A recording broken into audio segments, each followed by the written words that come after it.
I'm Esther, 62 years old.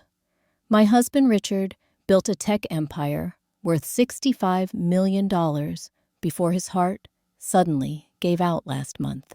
After 40 years together, I thought I knew heartbreak. I was wrong. Nothing prepared me for hearing my only son, Daniel, say those words. Don't expect a dime from Dad's estate. His wife, Victoria, stood beside him, smirking as she added, "We're in charge now." They were so certain they'd inherit everything. Then came the reading of the will, and those first few lines changed everything. If you're watching this video, I'd love to know where you're tuning in from. Please hit that like button and subscribe to my channel. This story about how greed nearly destroyed my family will make you think twice about what we leave behind when we're gone. Richard and I met 40 years ago in circumstances that would seem quaint to young people today. I was working as an executive secretary at a small accounting firm in Boston, and Richard had come in for a meeting with my boss. He was 28 then, with ambitious plans and a small electronics business he ran out of his garage. I was 22, fresh out of community college, with a 2-year degree in business administration. I remember how he spilled coffee on his proposal documents right before the meeting, and I quickly helped him reorganize and reprint them. He seemed genuinely grateful, rather than annoyed by the delay, which struck me as unusual for a businessman on a tight schedule. After his meeting, he asked if he could take me to lunch as a thank you. That lunch lasted 3 hours, and by the end of it, I was half in love with his vision for the future. Richard Wilson wasn't classically handsome, but he had this intensity about him, especially when discussing his ideas for computer storage solutions.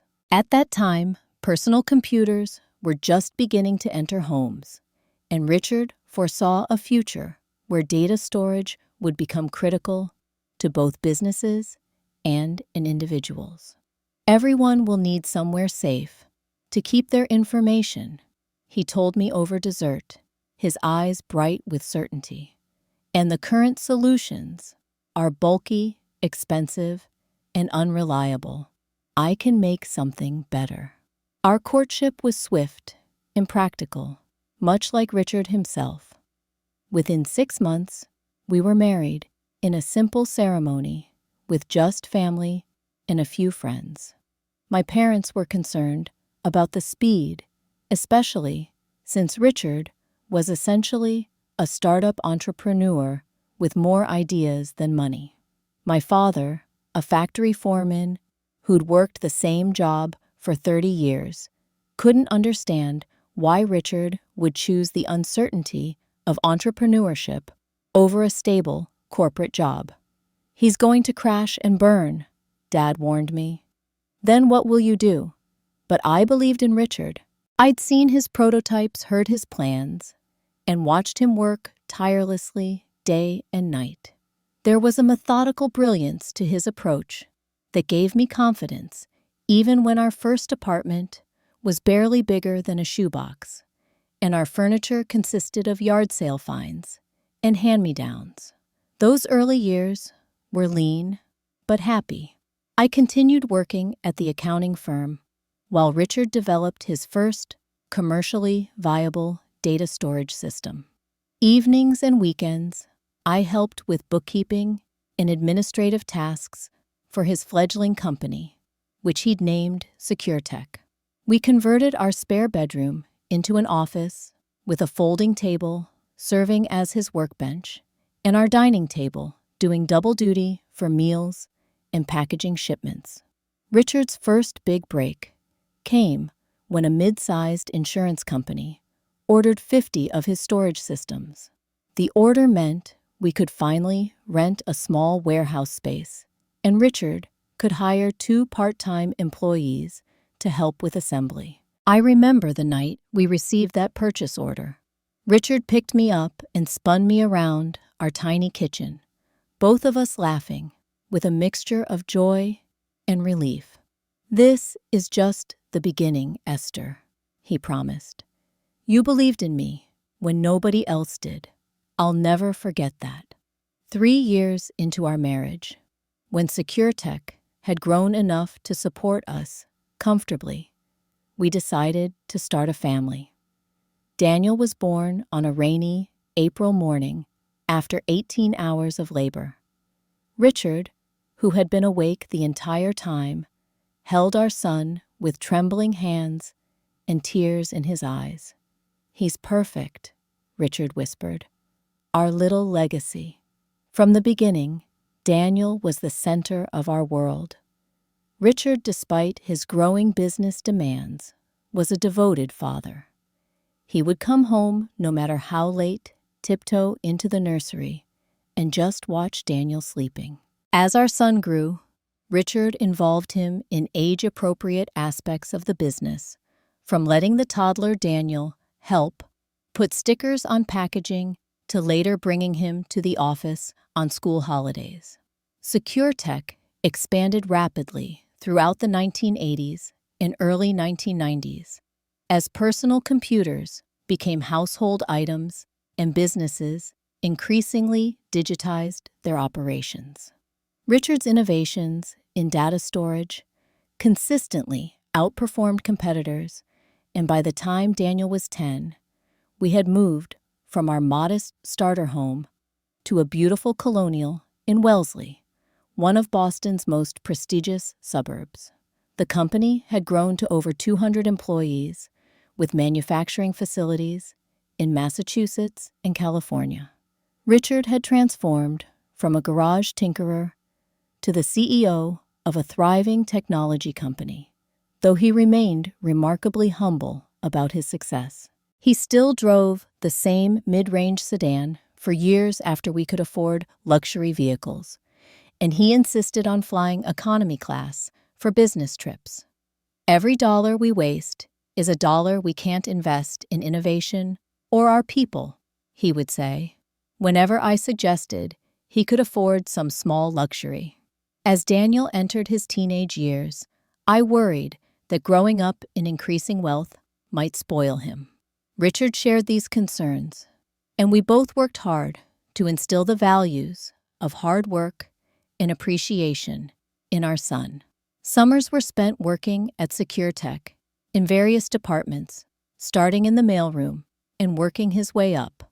I remember one particular conversation when Daniel was 16 and complained about having to work during summer break while his friends were at their families' vacation homes.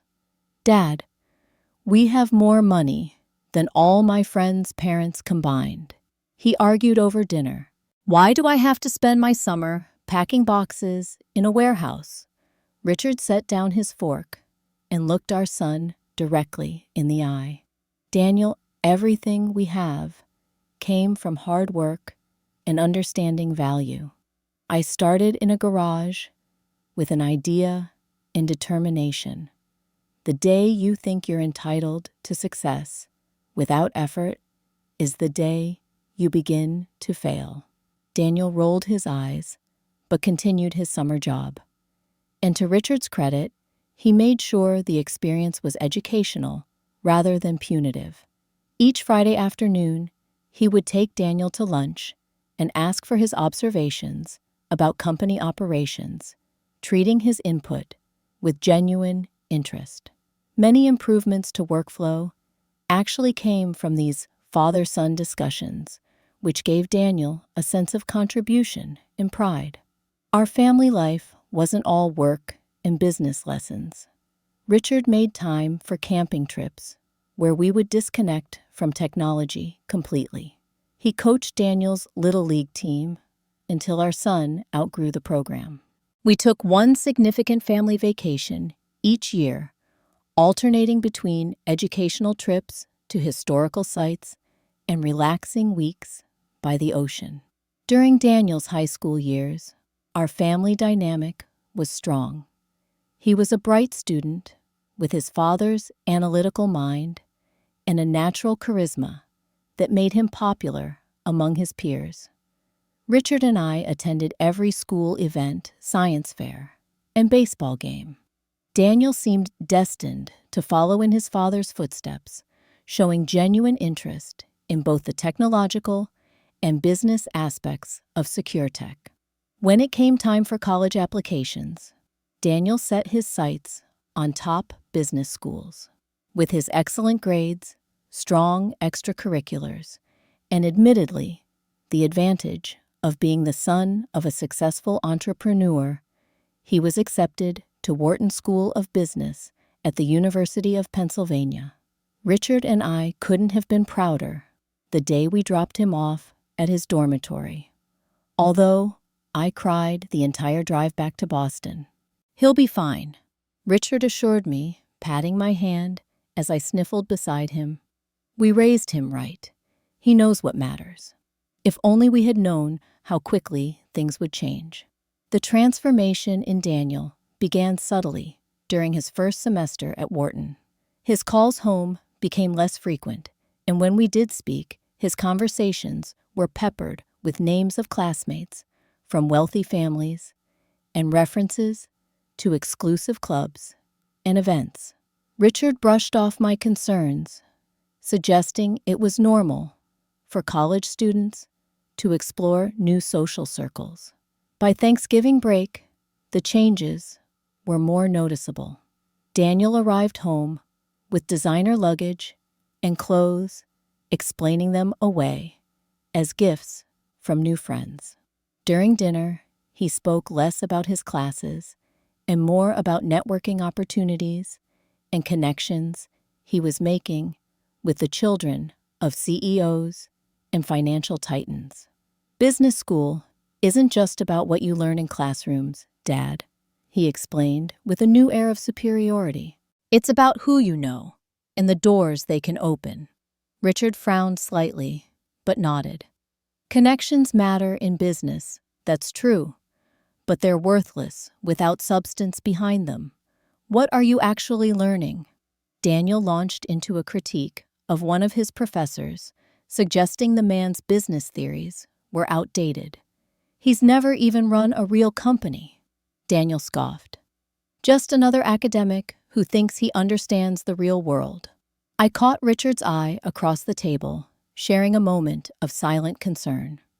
This dismissive attitude was new and troubling. The spring semester brought more changes. Daniel decided not to work at Secure Tech that summer, instead accepting an internship at a prestigious investment bank in New York. "Better for my resume," he explained when Richard expressed disappointment. Our family camping trip was canceled because Daniel claimed he couldn't take the time away from his internship.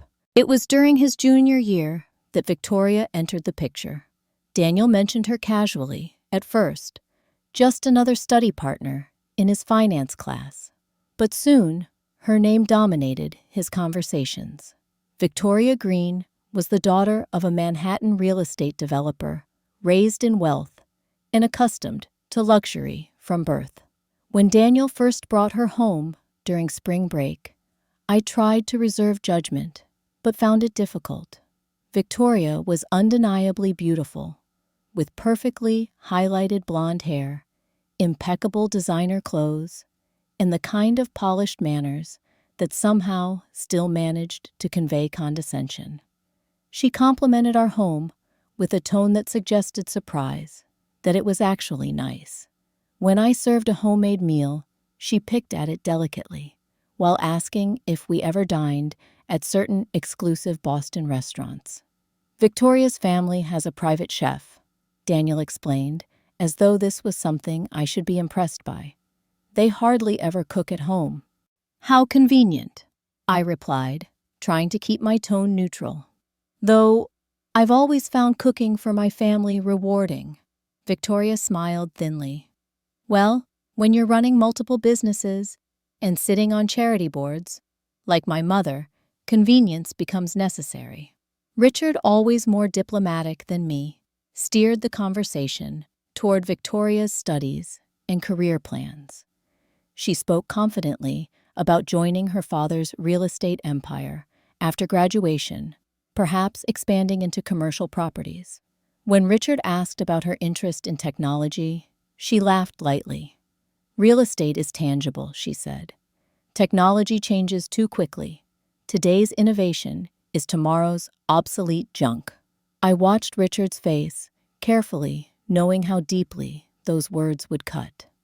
SecureTech's continued success was built precisely on staying ahead of obsolescence through constant innovation. But he simply nodded and changed the subject. After Victoria and Daniel returned to school, Richard and I had our first serious argument about our son's future. "She's all wrong for him," I insisted, clearing dinner plates with more force than necessary. "She's spoiled, entitled, and clearly looks down on what we've built." Richard sighed heavily. "It's not our place to choose who Daniel loves, Esther." "Love? You think that's what this is?" "She loves his potential inheritance, his connection to SecureTech. She's positioning herself." "You don't know that," Richard countered, though I could see doubt in his eyes. "Maybe she makes him happy. We have to trust that we raised him to see people's true character." The following year brought Daniel's graduation and his formal introduction to SecureTech as a junior executive. Richard created a position that would allow Daniel to learn various aspects of the business before settling into a permanent role. But it quickly became clear that Daniel had different expectations. During his first month, he presented Richard with a proposal for aggressive expansion into international markets, suggesting SecureTech take on significant debt to fund rapid growth. "The company is too conservative," Daniel argued during a tense executive meeting. "We're sitting on capital that could be leveraged for market domination." Richard listened patiently before responding. "SecureTech has grown steadily for 25 years by making careful strategic decisions. We've weathered 3 recessions without layoffs because we don't overextend. Stability has value, son." Daniel's face flushed at being contradicted, especially with the "son" added in front of other executives. That kind of thinking might have worked in the past, but the market rewards bold moves now. We need to evolve, or we'll be left behind. The tension between father and son grew as Daniel pushed for changes that Richard resisted. Then came the announcement of Daniel's engagement to Victoria after just 6 months of post-college dating. The wedding was planned for the following spring at an exclusive coastal resort with costs that made my eyes widen when Daniel casually mentioned figures. "Victoria has a specific vision," he explained when I questioned the extravagance. "Her family expects a certain standard." The wedding was a lavish affair that felt more like a business networking event than a celebration of love. Victoria's father made a toast that focused heavily on the merger of 2 future business dynasties, while Richard's speech spoke of love, partnership, and building something meaningful together. After returning from a month-long honeymoon in Europe, Daniel and Victoria purchased a mansion in the same exclusive neighborhood as ours, though significantly larger and more ostentatious. They filled it with expensive art and furniture and hired a full household staff. Victoria didn't work, instead spending her days shopping, attending fitness classes, and lunching with other wealthy wives. Meanwhile, Victoria had begun to exert influence over Daniel's role at SecureTech. She often accompanied him to business dinners, offering opinions on company matters, despite having no official position or relevant expertise. Several times, Richard confided in me that Daniel had pushed for ideas that didn't sound like him at all. He's suggesting we cut the research and development budget to increase short-term profits. Richard told me one night, clearly troubled. That's exactly the opposite of our company philosophy. We've always invested in the future, even when it meant less profit today. The real conflict began when Daniel and Victoria started lobbying for him to be named Chief Operating Officer, a position currently held by Thomas Reeves, who had been with the company almost since its beginning. Thomas was brilliant, loyal, and a key architect of SecureTech's success. Thomas is past his prime, Daniel argued during a family dinner at our home. The company needs younger leadership with fresh ideas. Richard shook his head firmly. Thomas has forgotten more about this business than most people will ever know. Experience has value, Daniel. Victoria, who had been quietly listening, suddenly interjected. Richard, with all due respect, loyalty is admirable, but sometimes progress requires difficult changes. Daniel has innovative ideas that could take SecureTech to the next level. I watched my husband's face, carefully noting the slight tightening around his mouth that indicated controlled anger.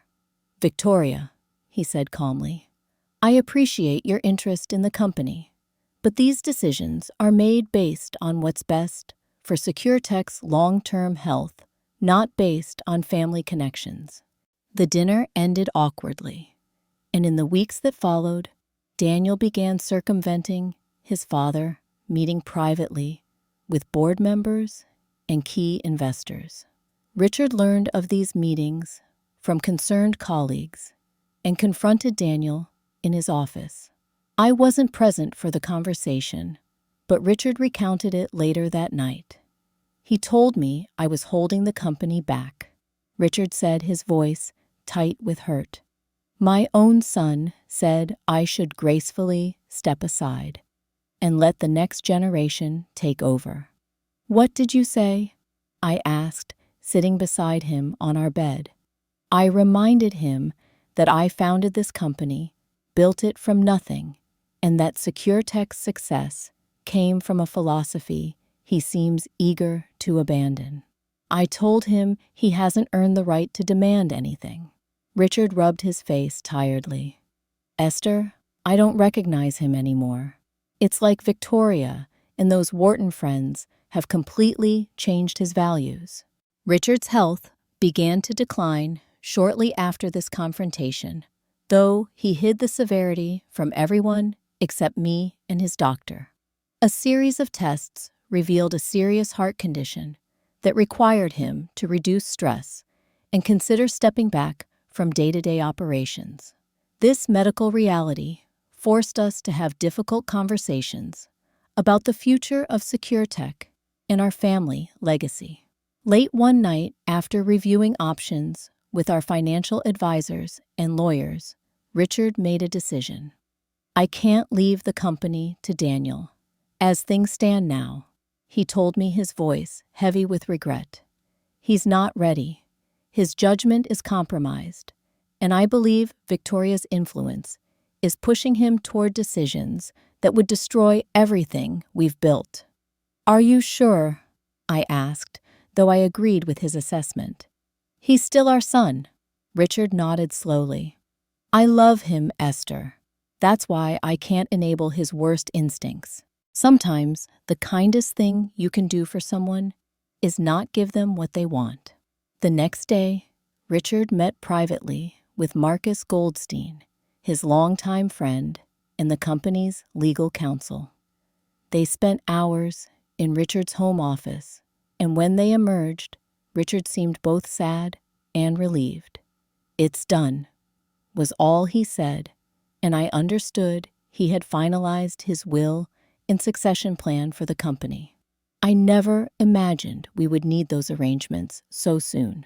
Richard's collapse came during a routine board meeting on a Tuesday morning.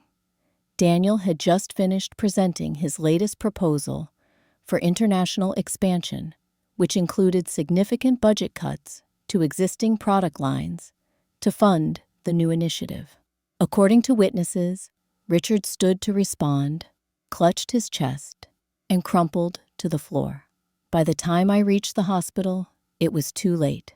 Richard had suffered a massive heart attack, and despite the medical team's best efforts, he was gone. I sat alone in a private waiting room, trying to process the reality that my partner of 40 years had suddenly vanished from my life.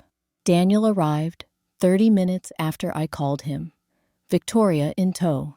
His face was pale with shock, and for a brief moment, I saw my son again, rather than the ambitious stranger he had become. He embraced me tightly, both of us crying. "I can't believe he's gone," Daniel whispered.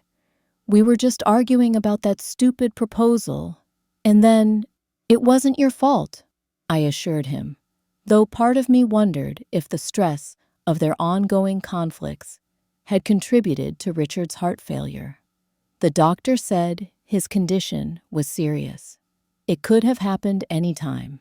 Victoria stood slightly apart, her expression appropriately somber, but her eyes darting around the room as though assessing its value. Even in my grief, I noticed how she placed a proprietorial hand on Daniel's arm when hospital staff came to discuss arrangements, positioning herself as a decision-maker. The days that followed passed in a blur of funeral preparations, condolence calls, and legal notifications. Richard's death made headlines in business publications, with tributes pouring in from industry leaders who recognized his contributions to data storage technology. SecureTech stock dipped slightly on news of his passing, but stabilized quickly, a testament to the solid foundation he had built. The funeral service was held at our family church, with hundreds of mourners filling every available space. Thomas Reeves delivered a moving eulogy about Richard's integrity and vision. Many employees shared stories about Richard's kindness and mentorship over the years.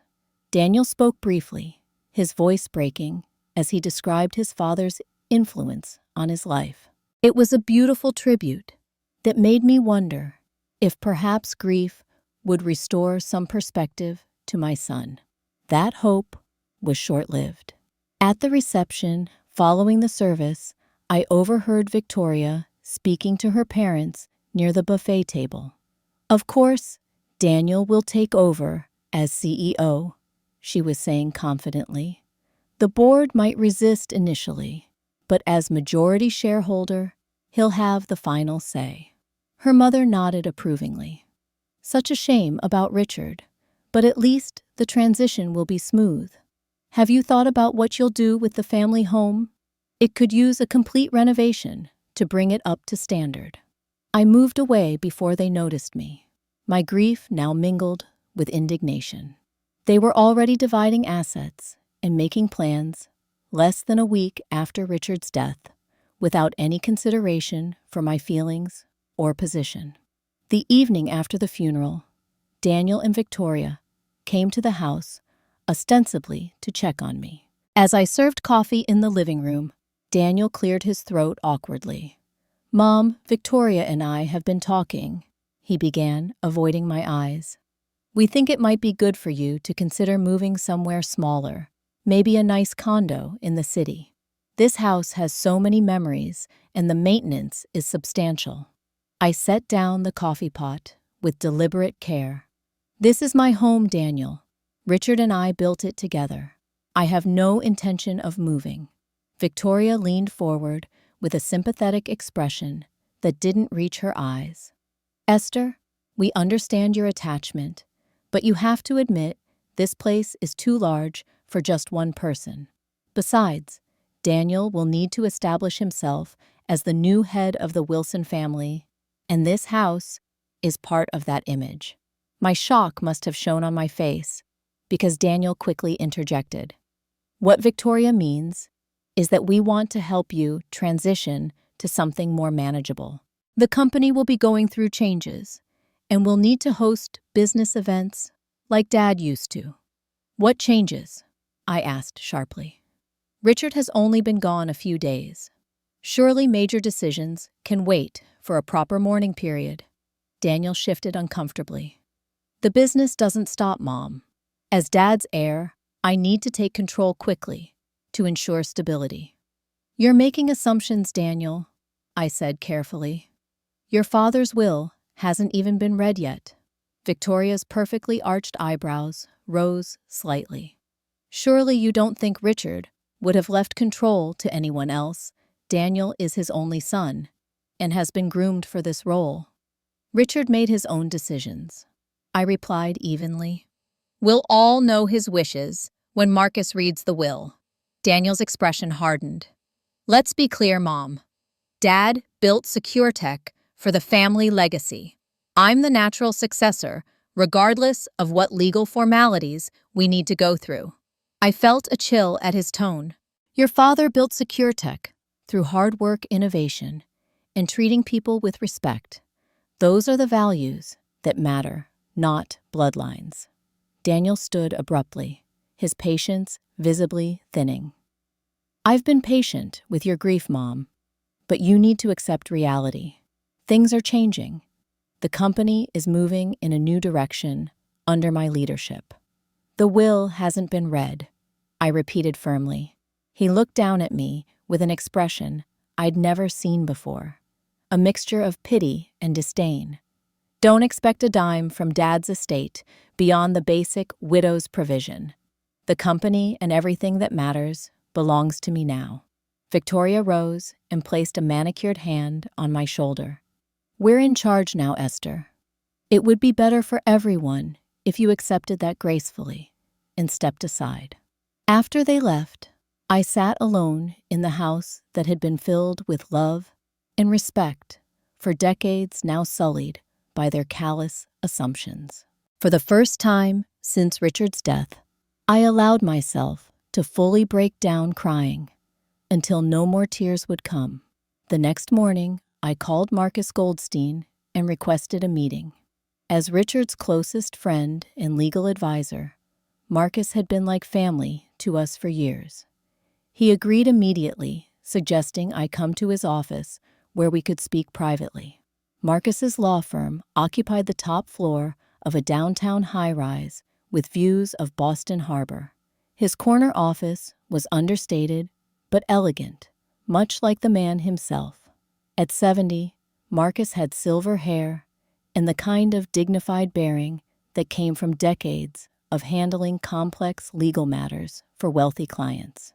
Esther, he greeted me warmly, rising from behind his desk to embrace me. How are you holding up? Not well, I admitted, taking a seat across from him. Daniel and Victoria visited last night. It was unpleasant.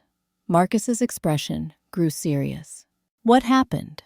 I recounted the conversation, including their presumptions about inheritance and their suggestion that I should move out of my own home. Marcus listened without interrupting, though his frown deepened as I spoke. When I finished, he sighed heavily.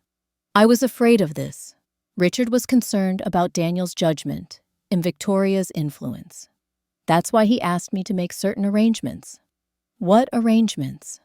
I asked, a flutter of hope rising in my chest. Marcus smiled gently. I can't disclose the specifics until the official reading of the will, which is scheduled for next week. But Esther, Richard loved you deeply and respected your partnership in building both the company and your family. He would never leave you vulnerable. Daniel seems very confident about his position, I noted. Daniel is making assumptions based on what he wants to be true, not what is true, Marcus replied carefully.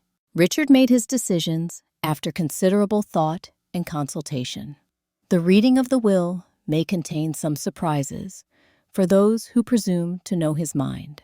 I left Marcus's office feeling somewhat reassured, but still apprehensive about the confrontation that surely lay ahead. Back at home, I began to notice subtle changes in how I was treated by staff at SecureTech when I called with questions about company matters.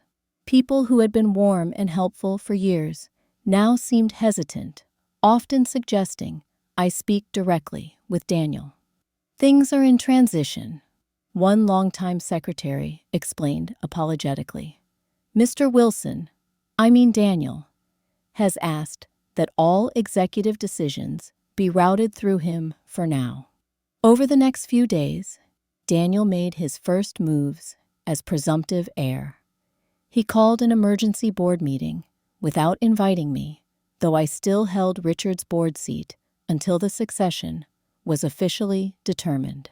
Through loyal contacts, I learned he had presented a vision for SecureTech's future that included significant staff reductions, outsourcing of manufacturing to cheaper overseas locations, and a shift away from the company's core storage products toward more trendy consumer electronics.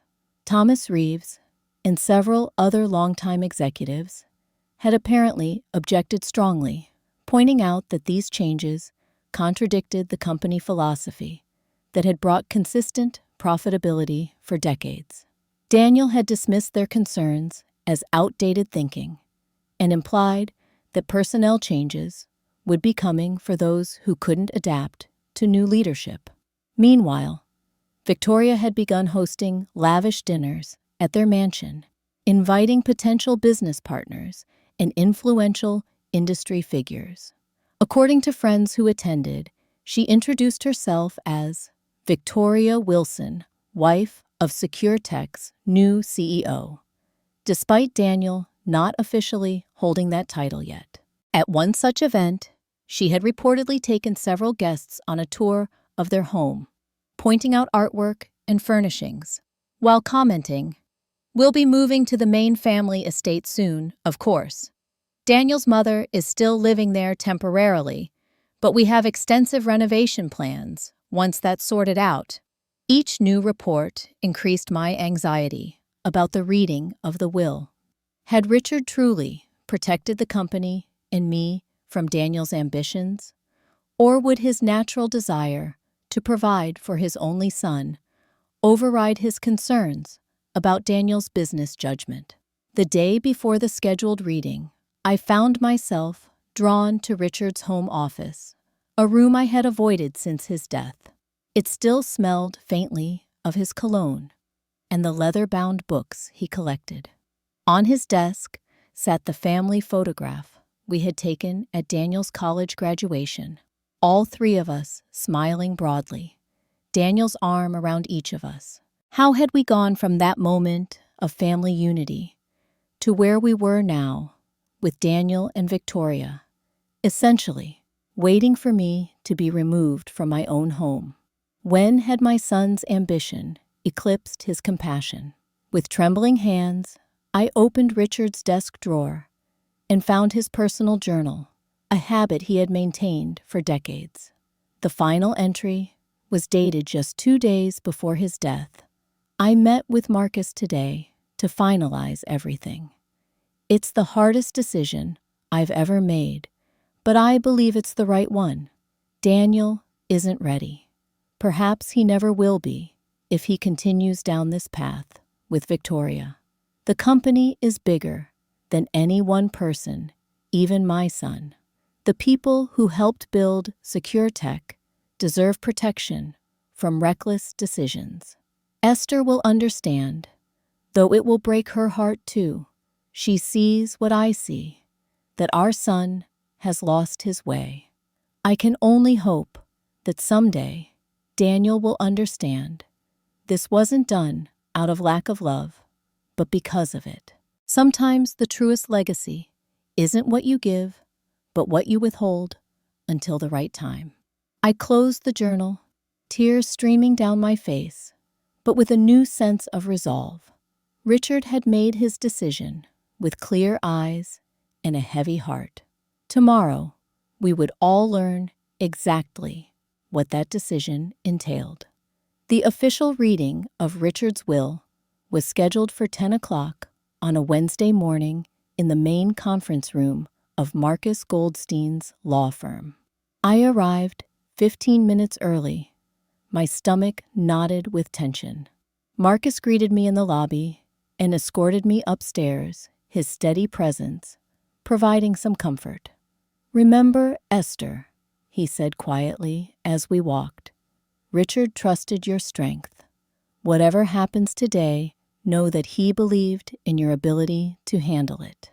The conference room was elegant but somber, with a long mahogany table surrounded by leather chairs. A few people were already seated: Thomas Reeves and Janet Chen, SecureTech's chief financial officer, both longtime executives who had been mentioned specifically in the invitation to the reading. Two junior lawyers from Marcus's firm sat at the far end with notepads and tablets. At precisely 2 minutes before 10, Daniel and Victoria arrived, both dressed in expensive dark suits, as though attending a business negotiation rather than a family matter. Daniel nodded curtly in my direction, but didn't approach or speak to me. Victoria surveyed the room with a slight frown, perhaps disappointed by the small gathering. Marcus cleared his throat at exactly 10 o'clock. Thank you all for coming. We're here today for the reading of Richard Wilson's last will and testament. As executor of Richard's estate, it's my duty to ensure his wishes are carried out exactly as instructed. He placed a thick document on the table and adjusted his reading glasses. Before I begin, I want to note that Richard amended his will 6 months ago after careful consideration and several consultations with me. The document I'm about to read represents his final wishes, legally binding and properly witnessed. Daniel shifted in his seat, a flicker of uncertainty crossing his face for the first time. Victoria placed her hand over his in what appeared to be a reassuring gesture, though her expression remained confident. Marcus began reading in a clear, measured voice. I, Richard James Wilson, being of sound mind and body, hereby declare this to be my last will and testament, revoking all previous wills and codicils. He paused briefly, looking around the table. First, I address the disposition of my ownership shares in SecureTech Industries, which constitute my primary asset and legacy. Daniel leaned forward slightly, his posture tense with anticipation. Victoria's grip on his hand tightened visibly. Marcus continued. To my son, Daniel Richard Wilson, I leave 10% of my voting shares in SecureTech Industries, with the following condition. These shares are to be held in trust for a period of 5 years, during which time Daniel must remain employed at SecureTech in a position determined by the board of directors and must abide by all decisions made by said board. If these conditions are met continuously for the 5-year period, the shares will transfer fully to his ownership. Additionally, I leave to Daniel the sum of $5 million to be paid in annual installments of $1 million over 5 years. Daniel's face flushed dark red. 10%. That's impossible, he interrupted. There must be some mistake. Marcus looked at him sternly over his glasses. Please allow me to finish, Daniel. Interruptions will only prolong the process. Victoria whispered something in Daniel's ear, her expression now tense and calculating. He subsided, though I could see a muscle working in his jaw. Marcus resumed reading. To my beloved wife, Esther Marie Wilson, who has been my partner in every sense through the building of SecureTech and our family, I leave 30% of my voting shares in SecureTech Industries to be exercised at her discretion. I also leave to Esther our family home and all its contents, all personal effects, all vehicles currently registered in my name, all bank accounts held jointly or individually, and the sum of $15 million from my personal investment accounts. I felt a rush of emotions, vindication, relief, and a profound sadness that Richard had needed to protect me from our own son. Victoria's face had gone pale, her eyes darting between Daniel and Marcus as the implications became clear. Furthermore, Marcus continued, I establish the Richard Wilson Foundation for Innovation and Ethics in Technology, to which I leave 25% of my voting shares in Secure Tech Industries. This foundation will be governed by a board consisting of Esther Wilson, Thomas Reeves, Janet Chen, Marcus Goldstein, and 2 additional members to be selected by this core group. The Foundation's mission shall be to promote technological innovation that adheres to ethical business practices and prioritizes long-term societal benefit over short-term profit.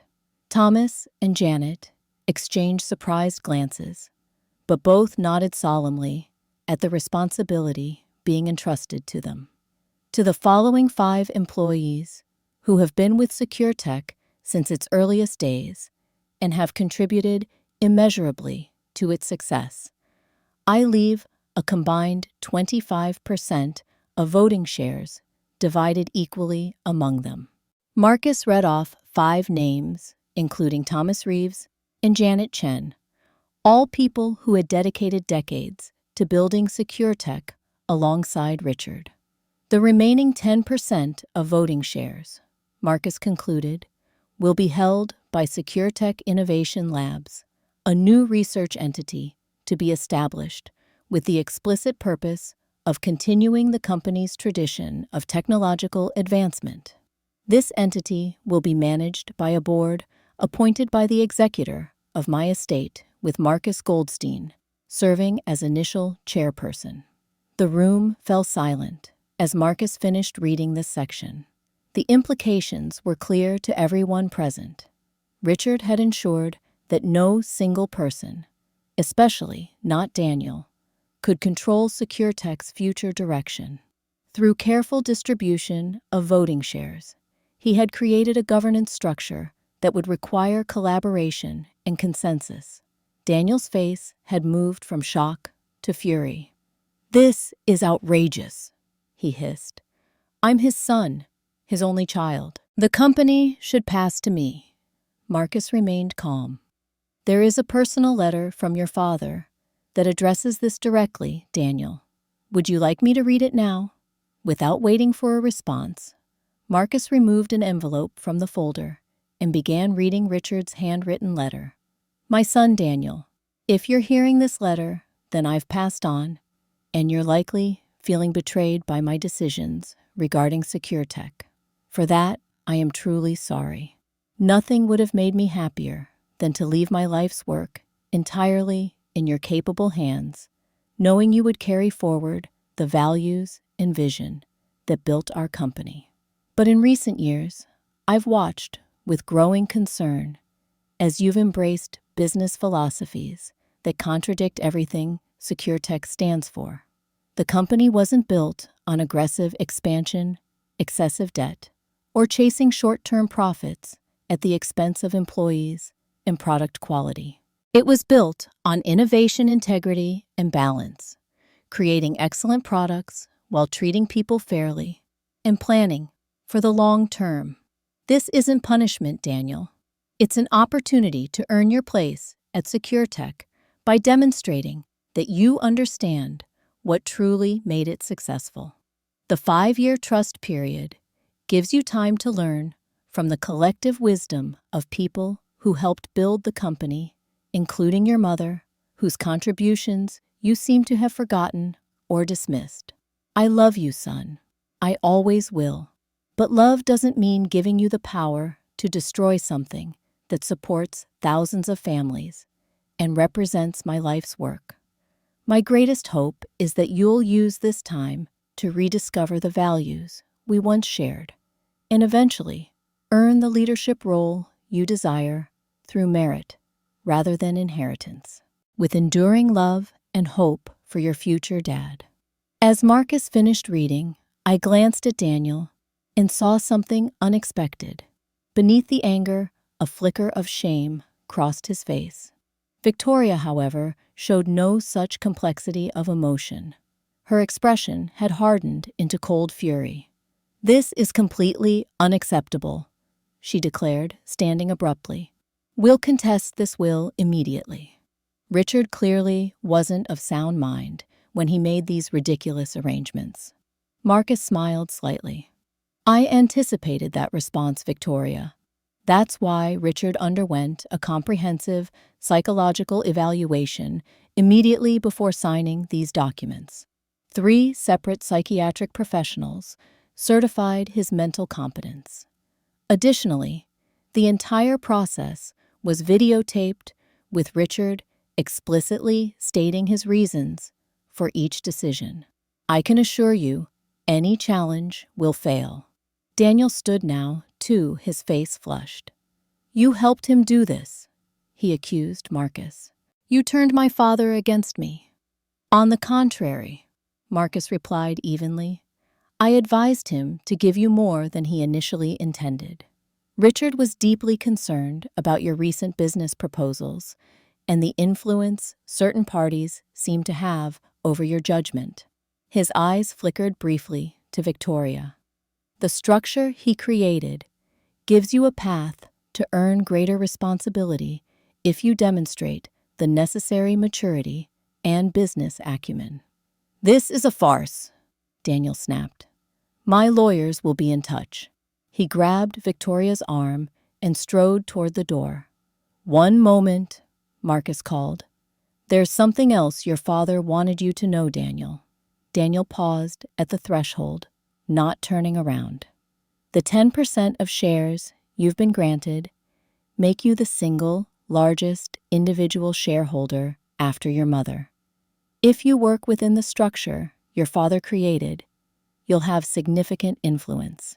If you fight it through costly legal battles that you will ultimately lose, you'll only damage the company's value and your own future prospects within it.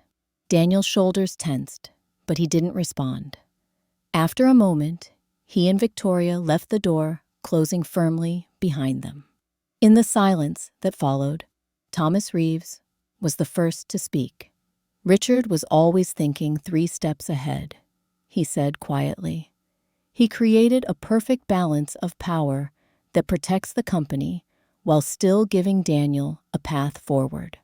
Janet Chen nodded agreement. The question is, will Daniel be wise enough to see this as an opportunity rather than a punishment? I sighed heavily, emotional exhaustion washing over me. Richard hoped he never gave up on Daniel, even when he felt he had to protect the company from him. Marcus began gathering his papers. The coming weeks will be challenging, Esther. Daniel and Victoria may try various tactics to undermine these arrangements before accepting reality. But legally, everything is ironclad. Richard made absolutely certain of that. As we prepared to leave, Thomas approached me hesitantly. Esther, the executive team, would welcome your input during this transition period. Many of us have concerns about the direction Daniel was pushing before Richard's passing. I appreciate that, Thomas, I replied. But I need some time to process everything first.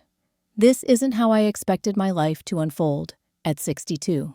Marcus walked me to my car, providing last-minute advice about what to expect in the coming days. As I prepared to drive home, he placed a hand gently on my shoulder. Richard told me something the day he finalized these arrangements, he said. He said, Marcus, Esther is stronger than she knows. When the time comes, she'll find her voice and her power. He believed in you completely, Esther. Driving home, I reflected on the morning's events and the challenges ahead. Daniel would not accept his father's decisions easily, especially with Victoria fanning the flames of his entitlement. There would be attempts to challenge the will to pressure board members, perhaps even to turn public opinion against me, as the grieving widow who somehow stole her son's inheritance. But for the first time since Richard's death, I felt something beyond grief. I felt purpose. Richard hadn't just protected me financially. He'd entrusted me with safeguarding his legacy. It was time to find the strength he always believed I possessed. Daniel and Victoria wasted no time in launching their campaign to overturn Richard's will. As Marcus had predicted, they hired an aggressive law firm specializing in contesting unfair inheritances. Their first move was filing a legal challenge, claiming Richard had been unduly influenced by me and Marcus during a period of declining health. The lawsuit was accompanied by a whisper campaign among industry contacts, suggesting I had manipulated my ailing husband into disinheriting our son. Victoria was particularly active in spreading this narrative at social events, portraying herself and Daniel as victims of a scheming widow who couldn't let go of control. Marcus responded by simply releasing the video recordings of Richard's psychiatric evaluations and while signing along with medical records, confirming that while Richard had a heart condition, his cognitive abilities had been unimpaired. The evidence was so overwhelming that Daniel's lawyers advised withdrawing the challenge before it reached court and created a public record that would damage his reputation further. With the legal avenue effectively blocked, Daniel shifted tactics. He began courting SecureTech's board members and senior executives, trying to build alliances against me. Some younger executives were swayed by his promises of aggressive growth and lucrative stock options. But the core leadership, people who had worked alongside Richard for decades, remained steadfast. 3 weeks after the reading of the will, Daniel requested a meeting with me at the house. I agreed, hoping for reconciliation, but preparing for confrontation. He arrived alone, Victoria conspicuously absent. "Where's your wife?" I asked as I led him into the living room. "This is between family," he replied, which surprised me. It was the first time he'd excluded Victoria from any significant discussion since their marriage. We sat across from each other, the coffee table between us, holding decades of family photos, including many of Daniel growing up. He glanced at them briefly before speaking. "Mom, I think we need to find a compromise." He began, his tone more conciliatory than I'd heard in months. "This situation isn't good for anyone, especially not for SecureTech." "What kind of compromise did you have in mind?" I asked carefully. "I'm willing to drop all legal challenges and work within Dad's structure," he said, clearly struggling with the concession. "In return, I'd like you to support me as COO immediately, with a clear path to CEO within 2 years if performance metrics are met." I considered his offer, noting that it represented a significant retreat from his previous demands for immediate control. "What about Thomas? He's been COO for 15 years and knows the operation inside out." Daniel hesitated. "He could be moved to an advisory role. We'd treat him respectfully, of course." "And what about your plans for international expansion and product line changes?" "I'd be willing to take a more measured approach," he conceded. "Phase things in gradually, rather than all at once." I studied my son's face, trying to gauge his sincerity. There was something different about him today, a hint of the thoughtful young man he'd been before Victoria. An ambition had changed him. Was it possible that Richard's letter had made an impact? "Why this change of heart, Daniel?" I asked directly. He looked down at his hands. "I've had time to think. The legal team made it clear we can't win against Dad's arrangements. And Victoria and I have had some disagreements about how to proceed." My interest sharpened. "Disagreements?" Daniel sighed heavily. "She wanted to continue fighting, maybe try to pressure you, personally leak things to the business press. I told her I wouldn't do that to my mother or my father's legacy." He met my eyes directly. I may have lost perspective, Mom, but I'm not willing to destroy our family completely. For the first time in years, I felt a glimmer of hope for my son. I appreciate that, Daniel, truly. So will you support my proposal? He pressed. I need a win here, Mom. Victoria is not handling the situation well. I thought carefully before responding. I can't promise to make you COO immediately. That wouldn't be fair to Thomas, and it would set the wrong tone for how decisions are made going forward. But I will support creating a clear development path for you with increasing responsibilities as you demonstrate readiness. Daniel's jaw tightened with disappointment, but he nodded. I suppose that's better than nothing. It's not nothing, Daniel. It's an opportunity to earn trust and prove yourself on merit, which is what your father wanted. I leaned forward. Speaking of Victoria, is everything all right between you two? He looked away, uncomfortable. She expected certain things from marrying into the Wilson family, a lifestyle status influence in the company. When Dad's will made that less certain, she changed. Changed how? I asked gently. Daniel hesitated before answering. She's talking about going back to New York. Says Boston was always temporary until we took over SecureTech. She's furious about the house, about your position, about everything, really.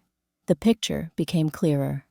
Victoria had indeed married Daniel for the expected wealth and status, and now that those weren't guaranteed, she was showing her true colors. Part of me felt vindicated, but mostly, I felt sad for my son. I'm sorry, Daniel. That must be painful. He shrugged with forced casualness. It's opened my eyes, that's for sure. Made me think about what Dad wrote in that letter. We talked for another hour, more openly than we had in years. Daniel shared his frustrations about living up to Richard's legacy, and I acknowledged the pressure he must have felt as an only child, expected to continue his father's success. We didn't resolve everything, but it was a start, a small crack in the wall of animosity that had built up between us. As Daniel was leaving, he paused in the doorway. Mom, for what it's worth, I'm sorry about how I've treated you since Dad died. You didn't deserve that.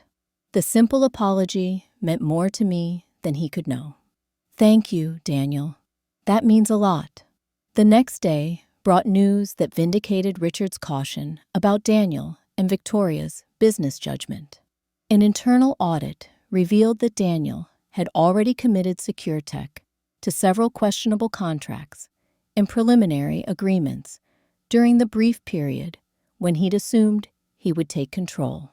These included an overpriced acquisition of a flashy but unprofitable tech startup run by one of Victoria's cousins, and an expensive office lease in Manhattan that seemed designed primarily to give Daniel and Victoria a corporate presence near her family.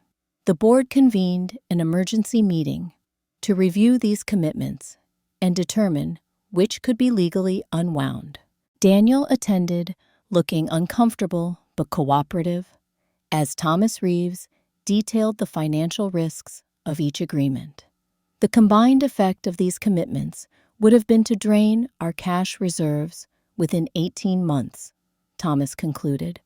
Furthermore, the strategic direction represented by these moves contradicts our core business model that has proven successful for decades. Rather than becoming defensive, Daniel surprised everyone by acknowledging the problems. I see now that these decisions were made hastily and without sufficient due diligence, he admitted. I'm willing to personally contact each party to negotiate our withdrawal, taking full responsibility for the miscommunication. This humble approach earned him grudging respect from board members who had been prepared for a fight. The meeting ended with a temporary committee established to review all commitments made during the uncertain period after Richard's death with Daniel included as a member to learn proper evaluation procedures. Victoria's reaction to these developments was swift and predictable. That evening, she packed several suitcases and left for her parents' home in New York, telling Daniel she needed time to reevaluate their situation. According to Daniel, who called me the next day, sounding both hurt and relieved, she had delivered an ultimatum: either find a way to secure control of SecureTech within 3 months, or their marriage was over. "What will you do?" I asked him. There was a long pause before he answered. "I think I already know what my choice is, Mom. I just need time to accept it." Over the following weeks, a transformation began at SecureTech. With the governance structure established by Richard's will now unchallenged, the company returned to stable footing. The Richard Wilson Foundation was formally established, with its portion of voting shares now directed toward encouraging ethical innovation in the technology sector. Daniel, to many people's surprise, threw himself into learning the business from the ground up. He requested mentorship from Thomas Reeves, began attending every department's meetings to understand their challenges, and stopped pushing for flashy changes in favor of suggesting incremental improvements to existing processes. Victoria filed for divorce 2 months after moving back to New York. The financial settlement was straightforward, since the prenuptial agreement Daniel had insisted upon, ironically, at Richard's recommendation, protected most of his assets. She gave several bitter interviews to business publications, portraying herself as the victim of the Wilson family's dynastic power games, but the industry largely ignored her allegations. As for me, I found myself in an unexpected new chapter of life. With 30% of voting shares and the respect of the company's leadership, I had significant influence over SecureTech's future. Though I had never sought such a role, I discovered that decades of supporting Richard and observing the business had given me valuable perspective. I began attending board meetings regularly, not to control decisions, but to ensure they remained aligned with the values that had built the company. My focus became the company culture, maintaining the employee-friendly policies, ethical business practices, and long-term thinking that Richard had championed. 6 months after Richard's death, Daniel invited me to dinner at a quiet restaurant we had often visited as a family when he was growing up. He looked healthier than he had in years, the perpetual tension in his expression replaced by a more thoughtful demeanor.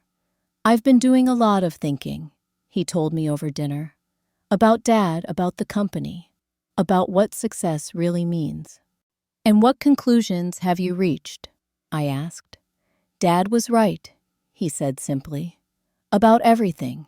The business model, the company values, Victoria." He smiled ruefully. "Even about me not being ready. I see that now." "Your father always believed in you, Daniel," I assured him. "He just worried about the influences you'd fallen under." Daniel nodded. "I got caught up in a world where success was measured by how aggressively you could grow, how much you could extract from a business, how impressive you looked to peers. It took losing almost everything to realize that Dad's approach, building something sustainable that benefits everyone involved, is actually the braver path." I reached across the table and squeezed his hand. "He would be so proud to hear you say that." "I doubt it," Daniel replied, though without bitterness. "He'd probably say actions matter more than words. But I'm working on that part too." Indeed, he was. Over the next year, Daniel earned increasing respect within the company through consistent hard work and thoughtful contributions. The board eventually approved his promotion to Vice President of Strategic Development, a role that played to his strengths, while keeping him integrated with the collaborative leadership structure Richard had envisioned. Thomas Reeves retired 2 years after Richard's death, having mentored Daniel extensively during that time. In a move that surprised no one who had been watching Daniel's development, the board unanimously approved him as the new COO, with a clear understanding that the CEO position would be considered after he completed the 5-year trust period specified in Richard's will. On the 3rd anniversary of Richard's death, Daniel and I visited the memorial garden we had created on the grounds of SecureTech's headquarters. As we placed flowers beside Richard's bronze plaque, Daniel spoke quietly. "I understand now why he did it this way," he said. "It wasn't about punishing me or controlling from beyond the grave.